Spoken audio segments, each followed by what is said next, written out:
Israel വെടിനിർത്തൽ കരാർ ലംഘിച്ചു. കരാറിന് ശേഷം ആദ്യമായി ഇസ്രയേൽ സൈന്യത്തിന് നേർക്ക് റോക്കറ്റ് ആക്രമണം നടത്തി ഹെസ്ബുള്ള.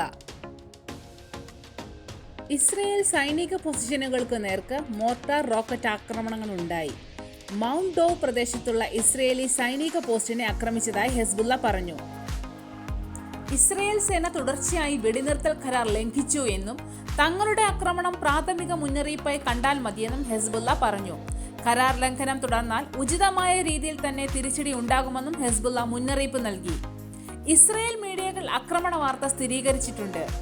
എന്നാൽ ഇസ്രയേൽ ഡിഫൻസ് ഫോഴ്സ് വെടിനിർത്തൽ ലംഘിച്ചു എന്ന ആരോപണം തള്ളിക്കളഞ്ഞു.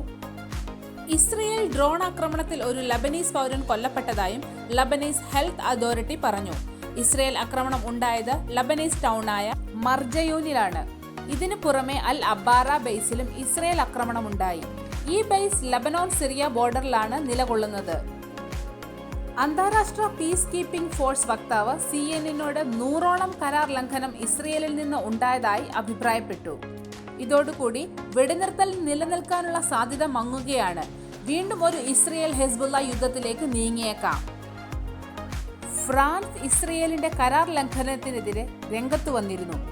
അതേസമയം തന്നെ വെടിനിർത്തൽ കരാർ പ്രാബല്യത്തിലാണെങ്കിൽ തന്നെയും ഇസ്രയേൽ പ്രധാനമന്ത്രി ബെഞ്ചമിൻ നെതന്യാഹു അണ്ടർഗ്രൗണ്ട് ബോംബ് ഷെൽട്ടറിൽ കഴിയുന്നതായി റിപ്പോർട്ടുകൾ.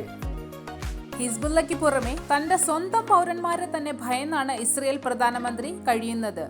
ഡിസംബർ 10 നടക്കുന്ന കോടതി നടപടികൾ അണ്ടർഗ്രൗണ്ടിലേക്ക് മാറ്റിയിരിക്കുകയാണ്. ഷിൻബെറ്റ് സെക്യൂരിറ്റി ഏജൻസി പ്രധാനമന്ത്രിക്കുള്ള സുരക്ഷാ ഭീഷണി കണക്കിലെടുത്താണ് ഇങ്ങനെയൊരു തീരുമാനമെടുത്തത്. പ്രധാനമന്ത്രിക്ക് നേരെ സുരക്ഷാ ഭീഷണി ഉള്ളതായി ഷിൻബെറ്റ് കോടതിയിൽ രഹസ്യരേഖകൾ നൽകിയിരുന്നു. ടെൽഅവീവ് കോർട്ടിന്റെ അണ്ടർഗ്രൗണ്ട് ഹാളിലേക്കാണ് കേസ് മാറ്റിയിരിക്കുന്നത്. വഞ്ചനാ കുറ്റവും കൈക്കൂലി കേസുമാണ് നെതന്യാഹുവിനെതിരെ ചുമത്തിയിരിക്കുന്നത്. കേസിൽ നടപടി ഉണ്ടായാൽ ലോകരാജ്യങ്ങളുടെ മുമ്പിൽ ഒറ്റപ്പെട്ടു നിൽക്കുന്ന നെതന്യാഹുവിന്, ICCയുടെ അറസ്റ്റ് നിലനിൽക്കുന്ന നെതന്യാഹുവിന് സ്വന്തം രാജ്യത്തു നിന്നും നടപടി ഉണ്ടായേക്കാം.